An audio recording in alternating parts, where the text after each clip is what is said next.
Section 11 and 12 of POCSO Act. POCSO Act. POCSO ఆ అమ్మాయి వాళ్ళ ఇంట్లో ఉందండి. ఆ మాత్రం దానికి పోక్సో అట్రాక్ట్ అవుతుందా? ఇలా మనం భుజం మీద చేసుకుని మాట్లాడితే దాన్ని ఫ్రెండ్షిప్ అంటారు. అదే 18 ఏళ్లు దాటిన ఓ మేజర్ కుర్రాడు ఆడి చేయి తీసుకెళ్లి 18 ఏళ్లు నిండన అమ్మాయి మీద వేస్తే దాన్ని పోక్సో అంటారు.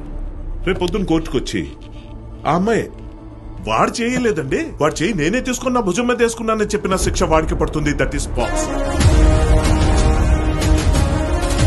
మైనర్ గర్ల్ కన్సెంట్ ఇచ్చింది, అందుకే నేను ఆమెతో సెక్సువల్ రిలేషన్ లోకి వెళ్ళాను అని మీరు డిఫెన్స్ తీసుకోవడానికి లేదు. అట్టి భ్రమ నుండి బయటపడండి. భ్రమ యొక్క మూల్యం 20 ఏళ్ల నుండి జీవితకాల జైలు శిక్ష అనే విషయాన్ని గమనించండి. పోక్సో చట్టాన్ని ఉల్లంఘించే వారిపై కఠినంగా వ్యవహరిస్తాం. ప్రేమ పేరుతో గానీ, టైంపాస్ పేరుతో గానీ మైనర్ బాలికల జోలికి వెళ్తే ఖచ్చితంగా మీ మీద హిస్టరీ షీట్ ఓపెన్ చేయబడుతుంది.